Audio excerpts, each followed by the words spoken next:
Hello, my name's Elaine Chavez, and I'm going to teach you Boardmaker Basics. If you're like me, you've seen products made by others on Boardmaker and said, I wish I could make that. I decided to learn it myself. I'll be showing you the basics of working with Boardmaker for Windows. I'm making the assumption you've never used this software before, but are interested in taking that first step. Let's get started. There's 4 kinds of board makers made by Meyer Johnson. I have the entry level, basic board maker. It only costs $399. The others prices range clear up to $799, but have more features and options. There are 2 CDs enclosed with Boardmaker when you get your package. You'll need to install the primary red Boardmaker CD first, and then the blue one second. After that, the only one that you will need is this first red CD. You will need to have that in whichever computer you compose on. Now I want to alert you at this time that you can load these CDs on more than one computer, such as home and work. But from there on, you will always need to have the red CD with you. Once you've loaded both CDs on your computer's ready to go. There will be an icon much like this on your desktop, a cartoon man's face. Now I'm going to go to my desktop and click on the shortcut to the program. This is my desktop, and this is the icon that you will always click on to open Boardmaker. I'm going to click on him, and we will see a big yellow screen open. The bright yellow screen has 3 choices: open a new board, a saved board, or open a template. I'm going to choose template. Templates have many things in it that are used in a classroom or educational setting, and I think they're easy to use for a first-timer. You will have choices of schedules, calendars, activities, and if you have communication devices. I'm going to choose schedule. I'll choose one with just 4 steps, but there's other options.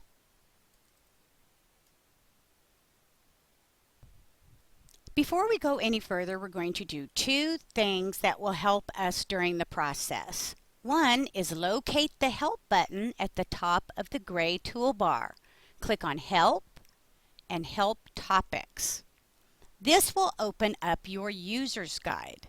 This is nice to have open while you make your project, and you can refer to that if you have other questions. I'm going to minimize it for right now, but you can open it at any time during the process. Now second, I want you to locate the File button, which is in the very top left-hand corner of the toolbar. It has Open, Close, Save, but also this is where we want to find the Print Setup. This shows us how big the presentation is, and we will want to make our settings now, because once you start and finish your program, you cannot change it. File. All right, we're going to click on File, Print Setup, and over here, Print Setup. Now right now it's in Portrait 8x10 paper, but this is where you can change it in Print Setup. If I wanted Landscape, I could change it there, but I'm going to go ahead and save it still on Portrait. Or if I wanted a different size. Now we're ready to go.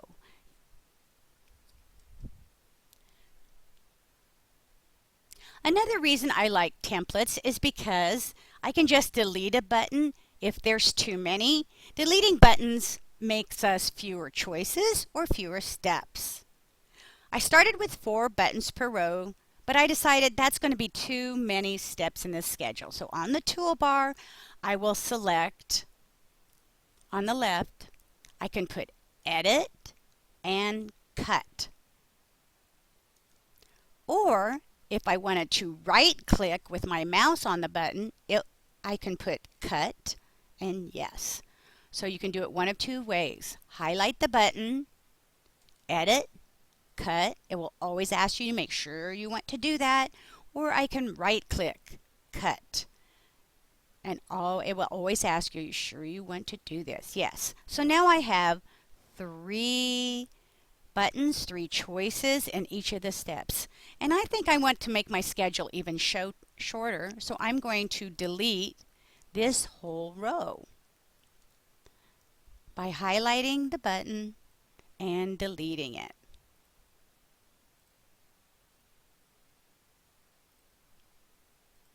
Now I only have 3 steps to my schedule.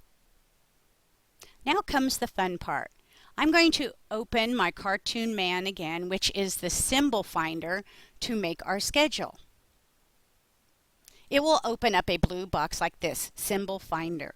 In the top white field, I'm going to type in Schedule with my keyboard.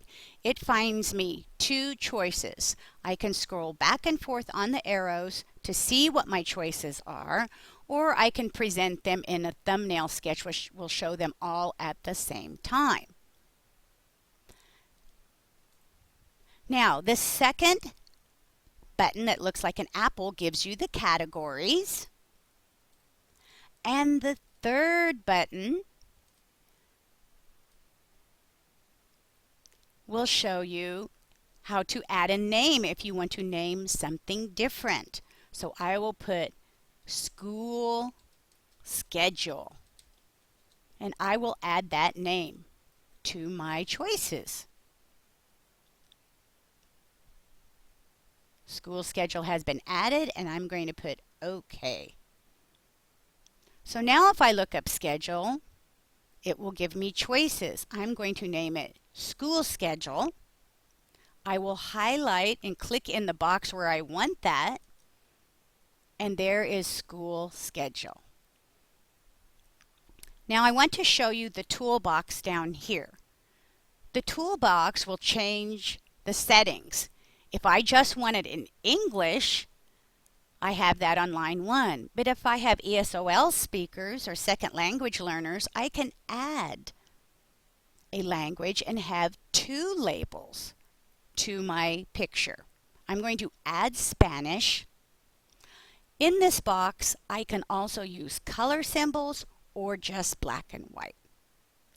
I'm going to have my labels on the top, and I'm going to have them now in both English and Spanish.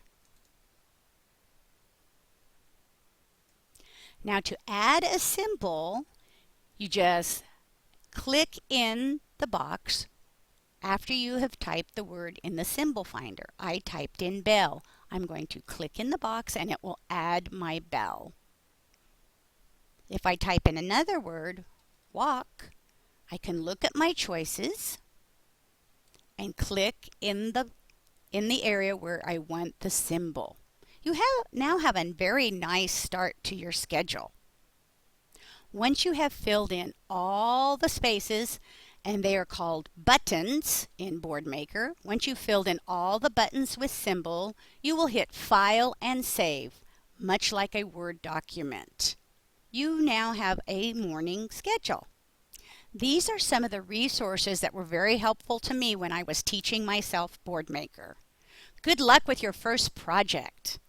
Have fun!